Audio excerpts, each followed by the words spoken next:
It's gonna be good, it's gonna be great, it's gonna be better, I can't wait.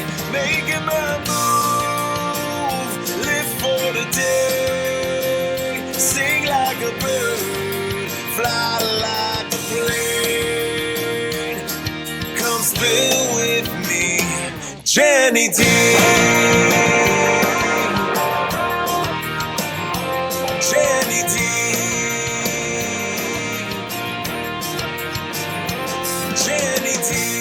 Hello, my beautiful people. Thank you for joining me with another episode on Spill With Me, Jenny D podcast. It's June, my Spotlight supporter. Thank you so much to Ed Mayer for Tri-State Furniture for being my Spotlight supporter for Alzheimer's Awareness Month as well. And I am just so delighted to have my guest here today. My guest, Jolene Dames. We met at an event, this was a couple months ago, and it was like an energy kind of intuition. We were reading cards, and we were just, I was Angela's event, and it was just the fire horse. The fire horse. The fire horse. Chinese astrology. Yes. Yes. And then when it was all done, I went up, and I don't know how we started talking, but Jolene was sharing a little bit about her story to me, and I said to her, oh my gosh, will you please share that story on my show? Because I have not had anybody talk about this. And she was just so wonderful, and we cried together, and I think that like what happens when women get together and that they see someone might be going through something or might have had something they went through with struggles, but now they may be ready to like share their story to just help that one person out there that may be listening. So Jolene, introduce yourself to the listeners and viewers. Yeah, hi, I'm Jolene Dames, and I am where aesthetics and awareness meet. My whole business is based around the story that we tell ourselves and how it visually shows up in your own rooms. Mm-hmm. I'm a professionally trained scenic artist. Oh yeah, you should have saw her before we started. She was helping with my backdrop, with the camera. I mean, the lights. She knows her stuff. So in a past life, I worked in movies and television and theater. I started in theater in like 1998, which is crazy. Please, I'm much older than you. And then I went on to learn the craft there as I was working as a scenic artist. Right. And then scenic artistry, like basically painting the big backdrops for shows, like the huge ones that they, I'm a theater girl. I love theater. Yeah. So that was how I learned. And the techniques of scenic art I could do a whole podcast on those. Yeah. But the baseline of it was when I started, I had no idea what I was going to be doing with my life. Right. I did not come from any type of world where I had direction or support. Did you go to school for scenic design? I didn't. Did you go to school? No. I tried to go to school on 4 separate occasions. Hey, listen, it's not for everybody, right? Well, the thing was that I had to support myself. So I didn't really have, I wasn't able to. I had to pay for everything myself and, blah, blah, blah. But no, I had no formal training. I have a really resilient personality from having to grow up in a very chaotic environment. Right. So I got a lot of tenacity. And people ask me, like, you want to do this thing? And I'm like, yeah, I'll do it, you know. I love that. Yeah, and it's taken me, I've done over 50 shows now, over 50 movies and television shows. Here in Pittsburgh or all over the United States? Gosh. We have a celebrity here. I've done People like you, though, behind the scenes don't get enough credit. Because when you put a show together, you got to remember all the little things before those actors come out there. You got the set design, the blocking. There's so much to a theater or a movie. Movie, I'm not even sure about. So it's really exciting because I'm going to get super excited when I talk about this. Because what I'm actually trained to do is to go in and see what is incorrect or what doesn't belong there. And I'm like a magician. I either make it go away or I make it look like it's always been there. Right. So visually, my eye is trained to notice every little nuance. Because for a set, we're creating the environment so that when people are watching it, they actually feel who the character is. There is nothing that is placed in a set that isn't intentional, which works for me as a person because my life, the way that I've lived it, has been very intentional because of the situations I've been in. So when you walked in here, you were like, you read the room. Yeah. I love that. You read the room, like you can see things that like, oh wait, you need to change this. Let's try this. I'm like, I need to hire you, Jolene. Like you have, well, you can. I know, not everybody has an eye like she does. They can Thank see you. things Thanks. like, and that I have never had a guest come on and help me with my backdrop like that. I'm like, we're moving tables, we're moving chairs. Yes. That's just what we do. But you have an eye for that, and that is something that not everybody can do. Yeah, and it's not like I don't quantify myself as an interior designer. I mean, I have different certifications. Like I'm certified in feng shui, I'm certified in neuroaesthetics, which is amazing, and I could talk like a really long time about that too. But and like color therapy, and I'm also certified in life coaching too. So I kind of put and then I have a 25-year film career, right? And so I kind of put that all together and go into these spaces, and like not like a traditional interior decorator or something like that. It's like you're going to want to use that color, you're going to want to use that color. I'm asking people, I'm looking at their space and I'm saying, this is the story that your space is telling me. I love that. This is the story your space is telling me. I love that. And then the question becomes, what do you want it to say about you?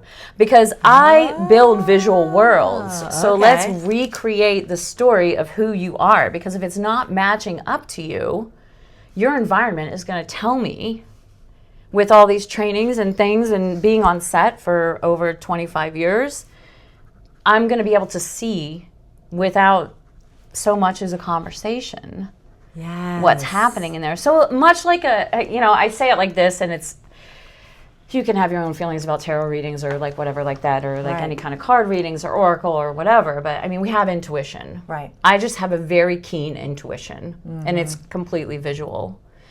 So, my friends were making fun of me the other day because I was at a Cinco de Mayo party, and the one was across the table from me, this big table, and she put her fork in something, and there was a hair. And I was like, there's a hair on your food. She's like, what? I was like, yeah, it's right there. She's like, how did you see that? I'm like, I don't know. Oh my God. Like I just have... You saved her. Yeah, I did, yeah.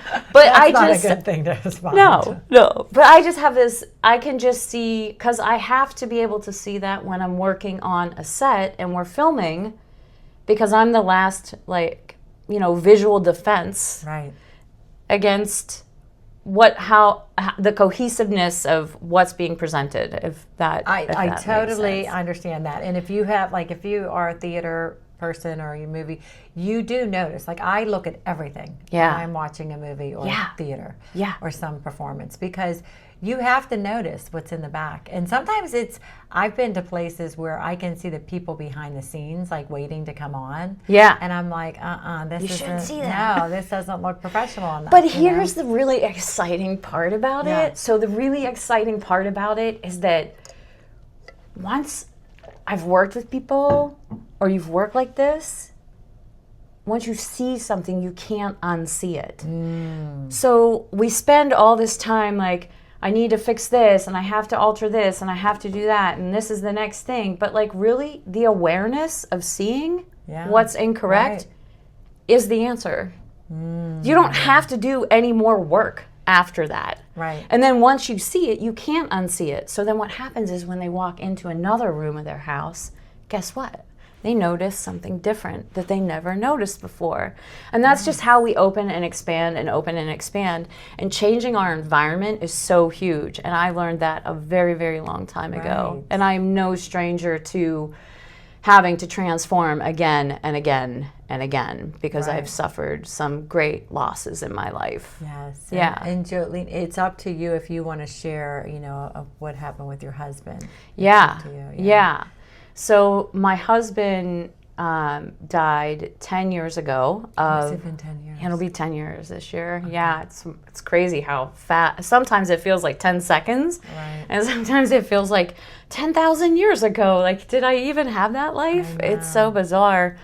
But he was diagnosed with esophageal cancer and died within 5 months of a cancer diagnosis. And we had just celebrated our 6-year wedding anniversary, and then he passed away. Because how did he know he had that? Because that runs in my family too, the esophagus. The way that we found... he was young. How, like, was he Well, young? Okay, so this is kind of like magical story. I feel like I met Patrick on set when I was working on a show in 2008. Okay. And he was actually 23 years older than me. No way. Yeah. Okay. In age only. Like, he was probably like a little bit younger than me in real life. You know what I mean? He was like a young soul. He was so, yeah. And like, I just met him and I knew right away, because I think I was around 30 at the time. Mm-hmm. And I saw him and I went, uh-oh. Yeah. Because here was me, like, I had traveled, I've been to 38 countries, all 50 states, like, I just rocked my life out like that. I had been doing that, and then I met up with him, and he loved traveling too, so then we decided we were going to house sit our way around the world. Yes. So we called ourselves the Globe Squatters. I came up with that name. I love that. Yeah. Well, was he in the same kind of field? He was he did a lot of, he was like a dolly grip, and he was also... What's a dolly grip? Okay. I know. So, no. Like a It's dolly. so, yeah, exactly. Oh, okay. So, like, the dolly is what the camera sits on top of. And so any kind of camera movement that you see, he was the one that was pushing and holding things steady, right? Okay, yeah. So he did that, and he was a trained photographer, but he was also an abstract painter. Wow. So you had a lot in common. Yeah, we did. Yeah, and it was like we just kind of folded into each other, and so it really. I have to say, like, and this isn't me looking back at it going like this was an amazing, relationship.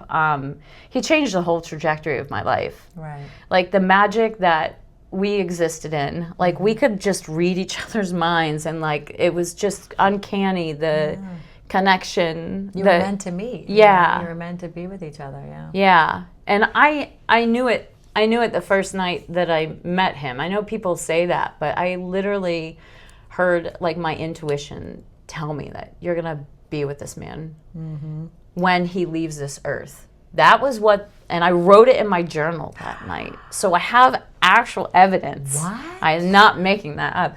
I didn't know I was going to be his wife. I thought we'd be friends. He was so much older than me, and I was like, I had not commitment issues, but I have freedom issues. Right, because you traveled so much. Yeah. But then here you find this, kindred soul that's like, wait a minute. Yeah. He likes the same things I like, Yeah. It doesn't matter the age. No. When you find somebody, Yeah. And that relationship was, it's obviously the most significant relationship that I had. And I write about it in my blog. I have a blog. It's called, it's a Substack, but it's called Skewed North. Oh, like okay. SKEWED. Yes. Okay. And my studio name is Skewed North Studio. Okay. Because I'm just a little off from True North. But I help people find their true north through my services, because I have suffered this, I had lost my little sister when I was younger. I had lost 2 other like stand-in dads for me that both died of cancer, ironically. It's so bizarre. Yeah. And then losing Patrick, which, and I don't necessarily, it's kind of graphic the way we found out. So I'd rather not. Yeah, no, that's like, I don't want your viewers to be like, oh God. No, but we didn't find out in a very pleasant way. It was through an ambulance ride and a very, very traumatic thing that I would spend the next like 2 years in therapy for to kind of reorient, which is actually kind of funny too, because like all my life has been like, not funny, but but my life has been based around this like concept of navigation and like traveling and maps, and like I love everything about like movement and Yes. you know. And it wasn't until I had dubbed myself, and again, this is in my blog too, because I have like, or my Substack, where I have it's my storytelling hub, basically, Yes. is what my Substack is. And then I have like my main site, which is JoleneDames.com, which is all my artwork and everything like that. Because I do create my own art, but I think it was like 3 years ago. So I dubbed myself the Wandering Widow after. Yeah, that's actually, you know, a name that other women can, you know, relate to. Yeah, because right? I was just, I mean, I was like thrown into the abyss. I mean, 5 months isn't a long time to assimilate. And then we were going through all the cancer stuff. And Right. it was just a lot to take in. And Patrick literally was like the first, you know, steady anchor that I'd ever had in my life. And so I was very attached to him. And it wasn't just, you know, losing a companion. It was losing like half my sentences and, Right. Yeah.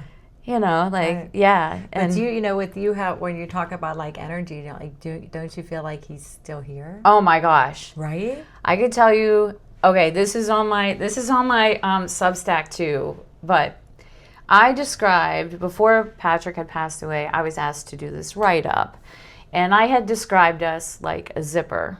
I was like, once I met him, we just went together seamlessly like that. Yes. You cannot tell me. You can't, I will never. So for me, my life is about, it's like a treasure hunt, right? So every sign that I get from the universe is like another momentum. It's like, oh, this is, okay, we're going to go this way. Okay, I'm doing the right thing. Okay, like I literally look for them and they show up for me. I kid you not, 20 minutes after he passed away, I went to answer the door, and on the floor of the room, as I went to answer it, was a zipper pull. I searched the entire closet. I was like, there is no way. What is that? Is so weird. Okay, you think that's weird? Last year, I went to France. I got a scholarship. I won a scholarship for my writing. Nice. And I went to France, and I was on my way home, and to date, well, it was my last day in France, and I had just reenacted from him and I being over in Paris the last time in 2014. I had reenacted a scene that we had done, because we were traveling, and we were doing a web series for the Globe Squatters and everything like that.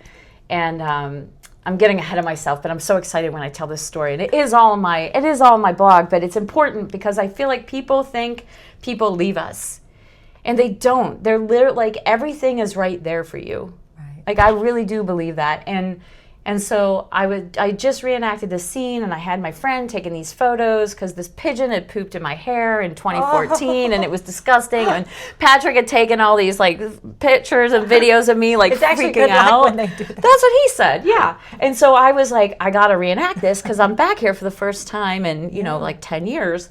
And walking back to the metro, guess what was on the ground? A zipper pull. They're going to tell me there was like bird poop. No, it was a zipper pull. I know, we kind of went the long way around with that story. still. But, so I can tell you, to date, that was on my 48th birthday that I found that. That was my 48th zipper pull that I found. I've been writing every single zipper pull that I find. Oh my Has gosh. been a very important event in my life. Either I started a movie, I started a television show, maybe I ended one, maybe I tried another relationship, maybe I was traveling somewhere, but they all showed up at like just the right time. And so my now I have gosh. this, I made them into a clock. So I have, but I keep finding more. Like, You who have finds such them? a visual, like, you know, to put that into a clock. I mean, that's amazing. But you're right. yeah. He's leaving you these signs. Yeah. everywhere, like, hey, I'm here, hon. You know, just so you know, I'm Yeah. around. That's amazing. And sometimes I just feel like his earth puppet. Like, I'll just do things. I'll be like, this isn't normally how I would be, but I'm like just feeling that intuition. But I do believe it's the same thing as like painting, right? Like, so 3 years ago, going back to my Wandering Widow, 3 years ago, I got a residency in Greece for my artwork. And my artwork, I started painting large-scale paintings based off of ancient navigation. Oh, wow. What I didn't realize... You need to send me these pictures. Yeah, I will, for sure. I want to put this on the YouTube Thanks. so people can see it. Thanks. Oh, my gosh. What I didn't realize was, like, I had this moment click when I was in Greece, and I was like, oh my gosh, I'm painting navigation. I'm trying to find my way after losing him. Like, I've been painting navigation now for like 4 years. Yeah. But I was just painting my way through it. And I was just, again, so you have like the signs that show up, like the zipper pull. Right. And then as an artist, you have this internal, as a creator. I don't want to define it as just an artist, but I speak like of my art, right? Right. But like as a human being that can create, there is a capacity that runs through you, and I like to call it the vein of God. It's like you just like, you have so many, like, I'm writing these all down. Vein of God. Oh my you just gosh. like kind of like when I'm painting. The reason that painting became so important to me was because it's how I calm my nervous system down from all the chaos, right? Yeah. And I'm just following the intuitive sign that comes from and through. It's just the chakras. I've heard the chakras. So like that vein, like the vein of inspiration, the vein of God, the vein of intuition. It's available, it's open to all of us, and even the signs that come in, you know, like it's all, it can all show up for us. Oh yeah. And it does, and it's just like, are you tapped into it or are you not tapped into it? I know for me, when I'm making a painting, I have several going at one time because it's just like anything, you know, you start needling in on the one thing and you're like, that's not working. Let me go deeper. And it's like, no, that's not working. Let me go over here. Because here's a really fun fact for you. I love this because I'm like this. I'm learning now because I do believe in signs too. Yeah. There's signs everywhere. They show, and it hasn't just been with people, could be anything. Yeah. And it hasn't just been with, you know, again, I treat my life like it's a treasure hunt. And I don't even know what the end is, but it doesn't matter because I'm just excited to be living. So, but here's a fun fact for you. I think you'll like this. That they discovered that one of the ways to process trauma is through awe. So I was accused of, for a very long time, of running away from things. Oh, you go and you travel, you're running away from this, you're running away from that. Who was telling you that? People that probably shouldn't have been in my life and I wasn't listening to. But again, me being who I am, they just like made me mad enough that it like use the force for good. Like, you know how like the, you know, Jedi, like Star Wars. I use that force. Force be with I you. learned how to channel that anger and like those feelings of like I can't do this and like low self-worth and like all that like junk from the chaos. I channeled it through to creating these paintings and this whole career accidentally, right? But anyway, so when I heard that, I was like, oh, I'm constantly looking for awe. And I thought it was just like an artistic thing, but it's how we help to process trauma through awe. And when you say awe, you're saying A-W-E? A-W-E. Oh, okay. Yeah. So when we see that beautiful sunset or we go to that new place or, you know, we're traveling, like as I was traveling, I always said I wasn't traveling to get away from things. I was traveling to get to myself. Yeah. I was learning about me through all of that. You're finding your awe. Yeah, right? Exactly, because it wasn't where I was located. Right. You know, I mean, it was where I was located. My internal GPS. Right. Your internal could find GPS? it. Oh Yeah. My gosh, I love that. That could find it. But my actual physical location, again, going back to the environment you create around you, wasn't supporting the awe that I needed. Yes. Now, that doesn't mean that you have to go and travel. Right. If some people are wired differently. I mean, there can be somebody that, you know, has a huge family or like maybe her sister has, kids, and the kids bring enough awe into her world. And Right. so she doesn't have to leave to process something. That's just, Everybody has a different Yeah. way. Yes. yeah. I get that. And so it's all just, I don't know, I'm at this point in my life and my career and my art and my writing and all of the things where I'm seeing it come full circle. Mm-hmm. Like it's I feel like really I can see interesting. it in your eyes, like she said, like passionate. If you're just listening to this episode and not watching, your eyes are sparkling because you do. You found your awe in so many different aspects of your life. Yeah. It's amazing. Yeah. And you have to teach everybody else how to find their awe. Yeah. Yeah. It's important because, if you can tap into that and it's a teachable thing. Mm-hmm. It is a teachable thing. I mean, I have had people come to me for classes and just in painting world, and they're like, I don't know how to do this. I can't draw a stick figure. I'm like, oh, you're my favorite person. Yes. Come on, get in here. Let me just, Yes.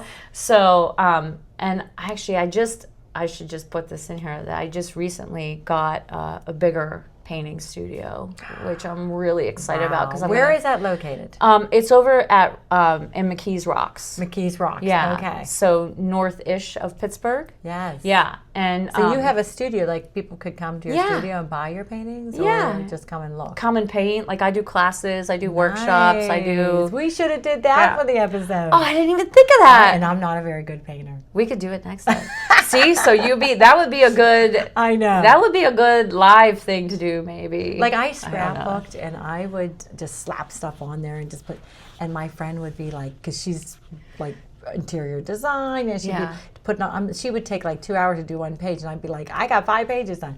Because I just want to get it done. Instead of Okay. seeing what you're saying, like seeing the whole page, not knowing that you just want to get it done, just seeing it like come full circle of like, wow, look, I intentionally wrote this. I intentionally put this sticker here. You know what I mean? Yeah. So let me ask you this. Yeah. So I'm curious.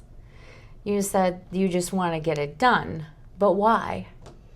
I had a timeline in my head Okay. of like, for instance, my son's graduating in a couple weeks. So I didn't do a lot of scrapbooking for the third one, of course, the first one. My Okay. daughter has tons of it. But with her, like she had so many activities. She was dancing, singing, playing the piano, theater, this.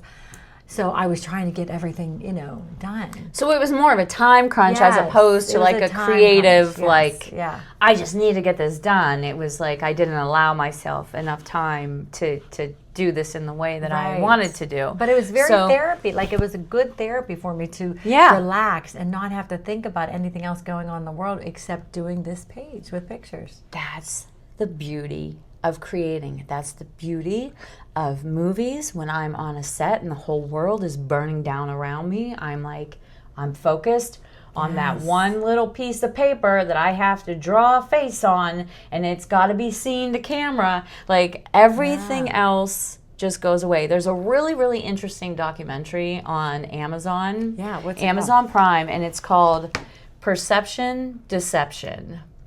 It blew my mind because essentially I'm not super great with facts because I can't be good at everything, right? But Actually, she is good I don't at know. everything. But it says like they do this experiment, and I'm not going to get into it. You have to watch it. But basically, and this is so cool because this is all about like we create our own reality, right? Yes, I heard that before. So, and again, this is why I'm where aesthetics and awareness meet, because I'm Yes. about the beauty and seeing the things, but also like being aware of all this information coming in and all the time. So anyway, this documentary basically says that we can only ever really focus on 10% of what's in our range of vision. Everything else, we don't realize it, but everything else is blurred out. Like if I'm looking at you right now and I'm looking at your left eye, Right. I have to shift to look at your right eye Yes. because it's out of focus. But I don't realize it's out of focus Yes. because I'm focused on the right or the left eye. So it's the same thing in our environment. Right. When you're focusing in, it's the same thing I was talking about, needling in on something. And this is the one big thing that scenic painting taught me.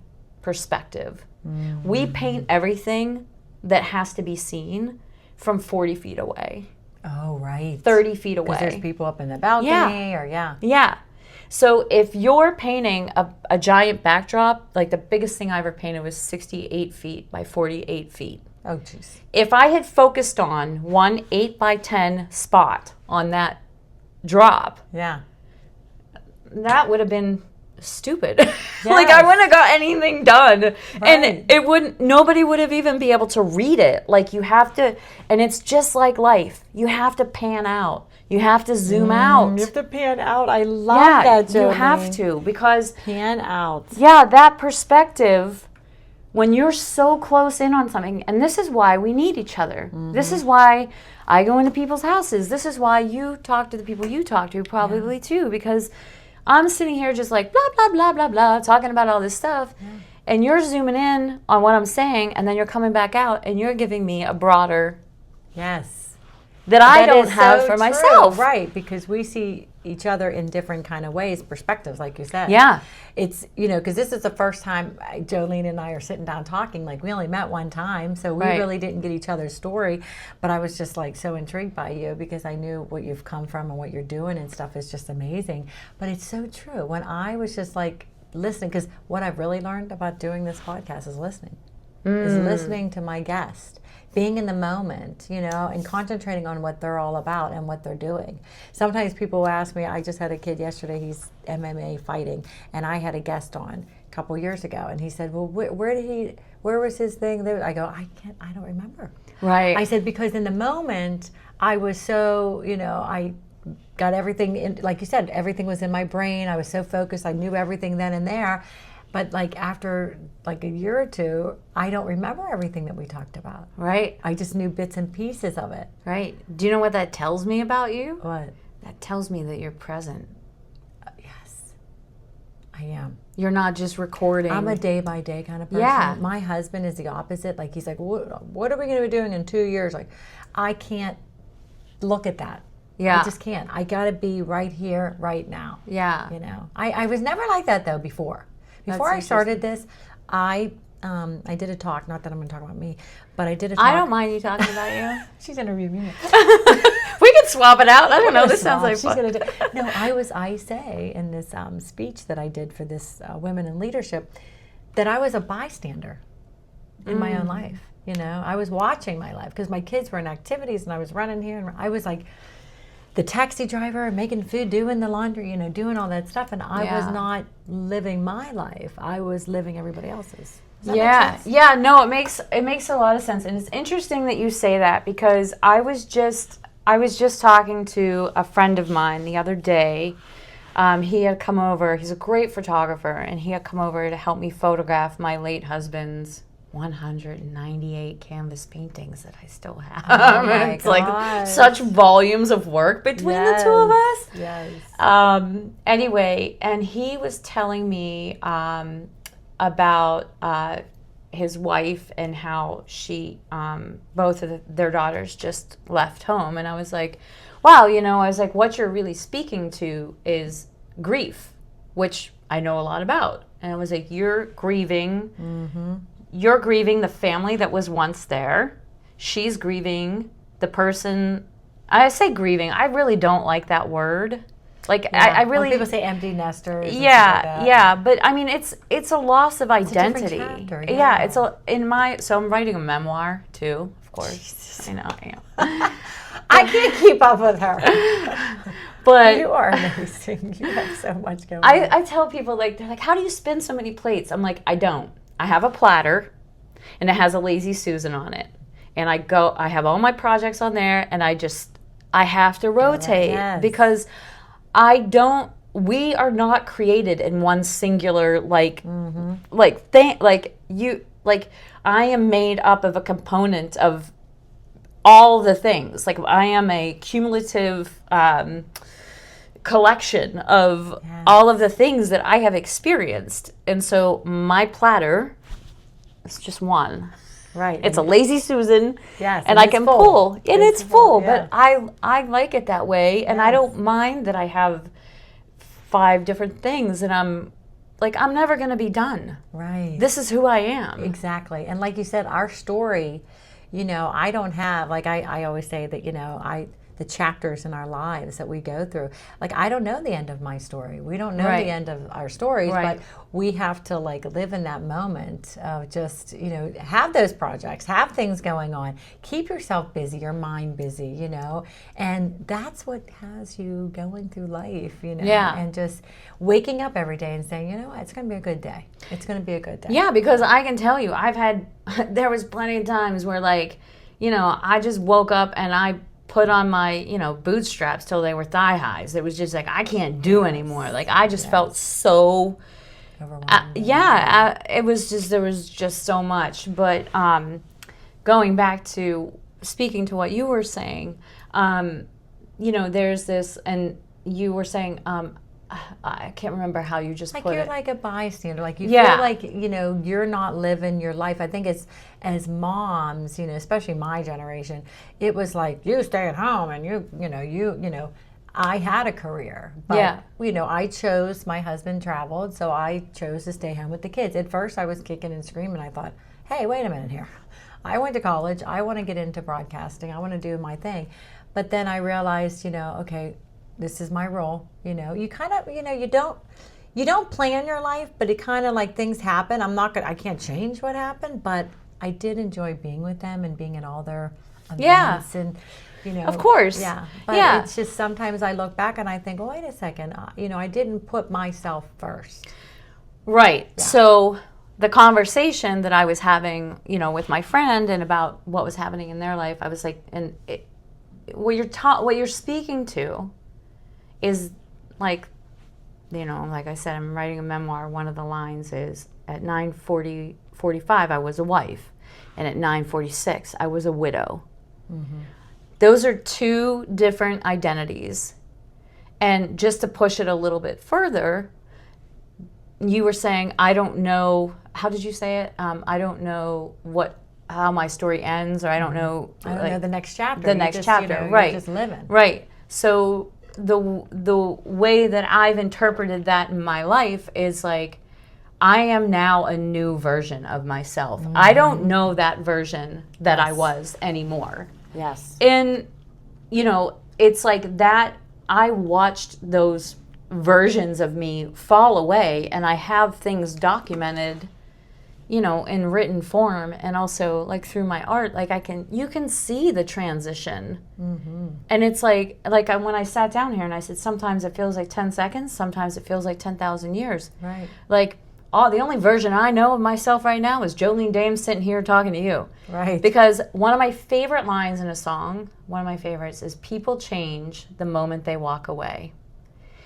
Oh, isn't that good? So many it's good so ones. good. It's so good. That's why I'm writing this down, because I'm going to forget this. Okay, say that again. People change. I can't take credit for it. I'll have to tell you. I'll have to look at my Spotify to tell you who said it. People change as soon as they walk away. As soon as they walk away. And it's so simple. Like, I love to simplify things because I obviously don't think a lot.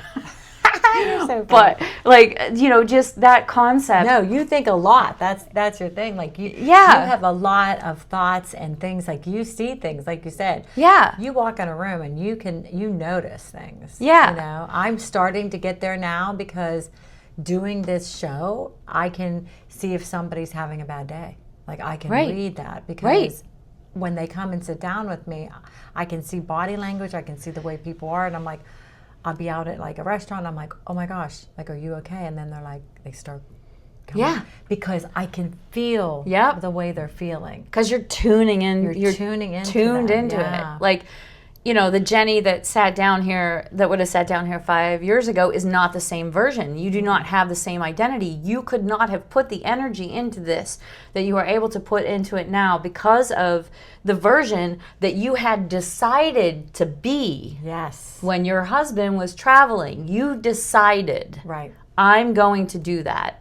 Yeah. And when you are not the one making that decision, or you are not feeling empowered to make that decision, like having self-agency to be like, how do I put it? Like, I didn't decide to be a widow. Right. But maybe I did. Maybe in a past life, this was the deal. Yeah. You know what I right, mean? Like right. maybe this was the contract. This is I what don't they know. But I had a decision to make once I was defined as that. When you were a mother, you had a decision to make. Right. And when you make the decision that you're going to accept that version of you, how much easier is life? Right. Because you're not fighting The yourself. resentment. You're You not don't wanna- resentful. yes, You're not. Oh, you carry that with you for Yeah. so long. Because you know? feel like you didn't have the agency to make that decision, that it happened to you. Right. I do not believe in that. I do not subscribe to that. And this is also why a lot of times in my readings and things like that, like I get, I'm real passionate about people taking accountability, Right. including myself, for how I have shown up. Mm-hmm. Because it's when you take the accountability, that's when you can actually shift things in your life. When Right. you're just being You passive. want to blame, and, blame. Yeah. You know, there was Yeah. time I just wanted to blame him, and it was like, you can have that the rest of your life, and just have that burden on your back, or you can accept the facts, like you said. This is how my life has been. This is what I'm doing now, and I'm enjoying my life now. Right. I'm meeting so many wonderful people, Right. who are doing so many wonderful things, and I'm like, I would have never saw this coming. Right. It's just And guess what? If you decide in 2 weeks you're not having any fun and this Yeah. isn't working out, you don't have to do it anymore. right. You just literally don't have to do it anymore. Yes. Yeah. Have you ever read Byron Katie? Anything from Byron Katie? I've heard of. No, Yeah, but no, she does. I think this is hers, if I'm not mistaken. Again, I'm not super great with facts, but I'm just the brain doesn't like free real estate, so my mind just fills up with information. Like the second a building falls down, but she does this. She does something called the work, and I believe it's in that she says just say that everything is because of you. Mm-hmm. Like instead of blaming, just assume responsibility for all of it. And it's like, well, wait, like you can feel those things come up in you, like I didn't pick that. Right. I didn't pick that. Right. You know what I mean? Yeah. But it's like what she's teaching you is how to actually reframe again, pan out Right. a perspective. Of your So, life, yeah. and it's just all so important to talk about. I feel like I've learned so much sitting here with you, just like in Aw. my own perspective of my own life. That you makes know? me happy. And I think whatever you're doing the right thing. You're in the right. I mean, doing these memoirs, doing these, art. If anybody out there is listening and they want to talk to you about maybe like how we're even talking, how would they get a hold of you? What's the best way to get a hold of you? I think the best way, I'm not super great at social media. I am present on there, but everything's under Jolene Dames. I would just go to jolenedames.com, Jolene. So like a website would be good too. Yeah, my website, I have contact information on there. Okay. I mean, I do check my social media, but everything's filtered under Jolene Dames. Okay. Yeah. Yeah, because I feel like, you seem to offer so many layers of you to so many people that could be like, hey, this person needs help with art. Hey, this person doesn't have that visual that you have in their home. Yeah. Like, writing these memoirs. And I mean, it's just like you have so much to say. I mean, everything that you said today, like I was writing it down. It's almost like you have your brain with these lines like that I would never think about. I'm like, oh, that's such a good line. And I write, because what I do is I go back and I try to come up with a title for each episode. Oh, I can't wait to hear what you're doing. Yes, and with Jolene's, like it's going to be hard because I have so many different things on here that I'm good. like, I love this.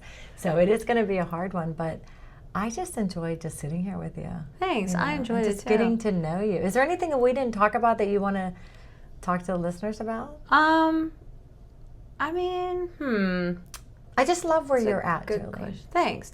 I love where I'm at too, and I think, I noticed your tattoo. which the compass or Yes, the compass. Navigation. Yeah. Yeah. So, I actually it was interesting because after my husband died, it was like 4 months later, I went and I got 2 tattoos. One here and one here. And when I went back home and I was sitting on my porch and I was bandaged up, I looked down and I was like, I chose a different way. You know, instead of doing something drastic, and because it's really hard to go on after, you know. I can't even imagine. And like this one is about, again, it's a visual reminder that my true north. You're so visual, you know? You put art. Like I have tattoos too. Like this is my podcast. Cool. Oh, that's awesome. And then I have my kids' initials. That's like, pretty. You know, our bodies are art. Yeah. You know, and I used to, you know, my generation, I used to think that, oh my gosh, tattoos, you can't have tattoos, you drive a motorcycle. Yeah. You know, like it was like, that's bad to have a tattoo. You just reminded me of something that now I got 3. Something that my grandfather, it was like a grandfather type to me, said, when I was 18, I was like, I want to get a tattoo. And he's like, I wouldn't do that yet. I was like, why? He's like, you don't know what kind of woman you are. And I'm like, I didn't even understand what he meant. You know what I mean? Like, I didn't really. They didn't see it as art. You know, and it's art. It's art on your body. You know? Yeah, but this is to remind me, because this compass never moves, and it's always my finger pointing to my true north, no matter what anybody else says. Yes. I have got to follow that inner, you know, and I have had to learn how to orient myself within myself in so many different times of my life as not to fall apart. And so at this point, like, this is true. Yeah. You know what I mean? And then this one is actually, this is interesting because I think it's in Japanese, like they do the really beautiful lettering with the brushes and stuff. And they have a belief that if you're painting with a paintbrush, as far around as you can make a circle is how much peace you have in your life. So if you can... Oh my, now I'm going to have to try this. So here's something I want to add. So, well, I'll go back. So this is actually my brush mark, and people can't see this right now, but it's like, it's a painted circle, but it doesn't close. It doesn't close, right. And this was right after my husband died. So, I mean, that's obvious. Like, peace was, you know, but I was happy with that. I was like, that's actually not too bad for what I'm going through, you know? Right. And then I put a music note in it because my dad inspired me a lot with music, and I just wanted to bring more music into my life. Do you know I have a music note on my side? Oh, that's so funny. I love it. See? We were meant to meet. See? That's a sign, right? That is a sign right there. When you said music note, I was like, I have a music note on my side. I'm not showing you with my... Darn it. No. Oh, Jolene, this is like, oh my gosh. Yeah. I'm just in awe about you. So, last thing about thanks. Well, good. I brought awe. That's awesome. Awe to me right now. I am the awe. Oh my gosh. Oh. That's it. Yeah. I can also be the because I do think a lot. But one of the ways that I learned how to paint in scenic painting is we paint everything standing up with a 3-foot extension brush. So, and we paint it on the floor. Okay. Because, and you could see this if you go to my website or on my Instagram, on my reels, you can see me painting like this. Yes. So I'm standing up, I got a 3-foot extension brush, and I'm painting on the floor. I'm painting the canvas on the floor. And we do that because when you're painting something that is, 40 by 60 feet, you have to have perspective. Yes. If I was up on top of it with a teeny tiny little brush, it would be awful. Right. Like nothing would get done. So I paint with brushes that are like, 12 inches big. And, yes. And it's a lot of fun, and it's a very physical way to paint. But when I did this mark, I did it with my 3-foot extension brush and on the floor. And it was, so yeah, but painting is like, actually there is one thing I want to leave like people with is like, I don't care if it's scrapbooking. I don't care if it's picking up a piece of clay. I don't care if it's you in the kitchen making bread and having to grab the dough and making a little snowman every once in a while. I don't care how you do it. Creativity is the most important thing that lives inside your body. I like that, yeah. And it doesn't care how it comes out. Right. Like it's you that cares how it comes out. If you can, like that moment that you had when you were scrapbooking, right, you're just checked out. but you're checked out of what's happening here, but you're totally checked in inside. And it's just that, and you're just doing that, you know? And in that, even what you said about your friend who was like an interior designer and she laid these all out really nice and all of that.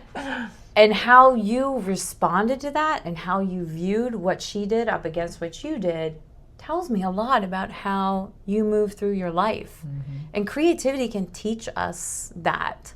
And I love working with people in my studio and teaching them how to see themselves clearer. Right. You know, whether it's in a studio space, in their own space, or I think that's what I'm here to do, is like behind the scenes of my own self. Like, let me show you who you really are through these different myriads of ways, you know. That's your purpose. Yeah. You know? And you found your purpose. Yeah. You know, I found my purpose to have a platform for people to share, because you just don't know. Somebody out there going, oh, you know, I used to paint years ago and I stopped doing it. But why?